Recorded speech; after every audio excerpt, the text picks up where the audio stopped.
This week, the Capitol welcomed its newest Congress, and Democrats have secured the House of Representatives from the Republicans. This gives the party a level of power and authority that they haven't had since 2011. But before they can celebrate the win, they'll have to work with their political rivals to end a government shutdown that's now in its second week and negotiate with the president, who seems to have no problem letting it continue. I am proud to shut down the government for border security, Chuck.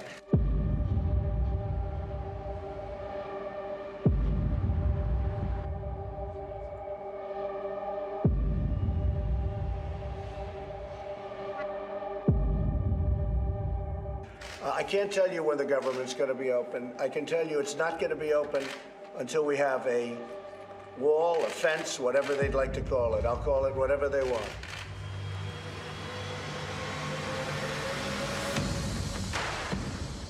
Hello and welcome to DC Direct. I'm Lionel Donovan. In this show, we try to tackle the big issues here in the U.S., but we want you to weigh in.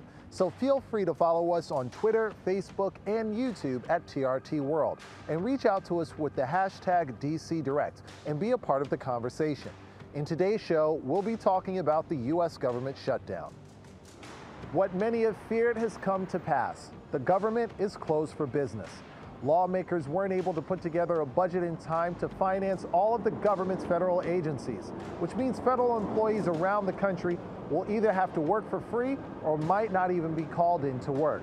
So what led to this government shutdown, and exactly who is being affected by it? This is the first time in U.S. history that a government shutdown is happening due to a construction project, and that project is the wall, which the U.S. President Donald Trump wants to build along the U.S. and Mexico border. The shutdown is partial because 75% of government funding was already approved on October 1st, which includes money for the military. But this shutdown cuts off spending for 9 of the 15 federal departments. Despite the shutdown, 420,000 employees who are considered to be essential personnel will still show up to work but won't get any pay. The U.S. Secret Service, Transportation Security Administration, Homeland Security, and air traffic controllers are considered vital functions for the government. Once the government is reopened, these employees will get paid. Non-essential personnel, which consists of 380,000 workers, stop work and therefore get no payment, even after the impasse.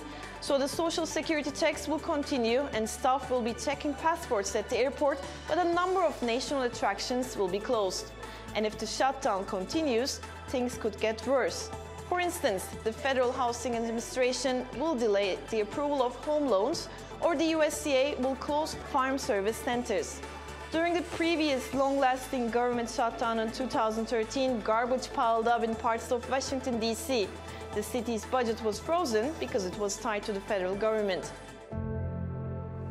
So how has this shutdown been received by those outside the halls of Congress?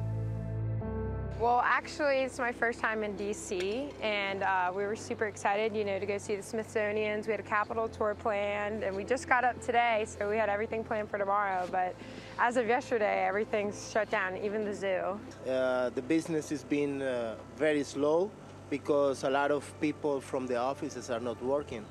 You give a little, you get a little, and that's the way the government's always worked in America. And unfortunately, right now, it's, it seems like to me, again, too, I don't know, it seems like the Republicans are trying to give a little, but Democrats aren't giving anything back. They're just sticking their feet in the sand and drawing a hard line. Slow, nothing. Sometimes I just want to stay home because I'm self-employed. I don't come to work, I don't get nothing. My visitors will miss the beauty of DC that we're very proud of because of the museums here that are great and they're free, supposed to be, but because it's closed, because federal government is closed. Every year, that's going to be the way, the brinksmanship that we get to a resolution. I don't think that's how, our founding fathers imagined negotiations were going to happen. We're shut down too. I decided to go to Capitol Hill and talk to Camila Dechalus of CQ Roll Call to get answers. Well, the last time we spoke, we discussed the possibility of a government shutdown, and now not only has it arrived, but we're a couple of weeks into it. So basically, what's going on? So we're now coming up on almost 2 weeks of a partial government shutdown. Today is also the first day that the Congress is back in session, and since the Democrats have taken back the House, one of their very ambitious agendas is to pass a series of bills that would reopen the government. Now, Trump has said time and time again since earlier this week that he will not sign any bill that does not include funding for his border wall. And so a lot of Senate Republican leaders have already came out forward and said that this bill is simply a non-starter because it does not include funding for the border wall.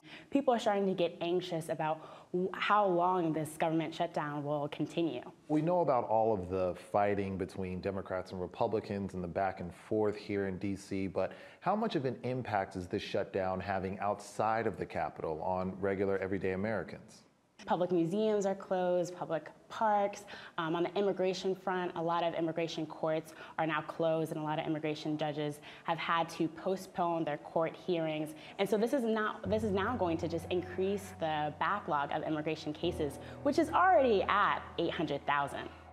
The effects of the government shutdown aren't just limited to D.C. Lawmakers say they want to reopen the government, but not if they have to compromise their positions, which leaves both sides at a stalemate. And the consequences for that stalemate are being paid by everyday Americans across the country. Well, that's all the time we have today in DC Direct, but please be sure to follow us on Twitter, Facebook, and YouTube at TRT World, and reach out to us with the hashtag DC Direct and be a part of the conversation, and let us know what you think about the U.S. government shutdown. Until next time, I'm Lionel Donovan.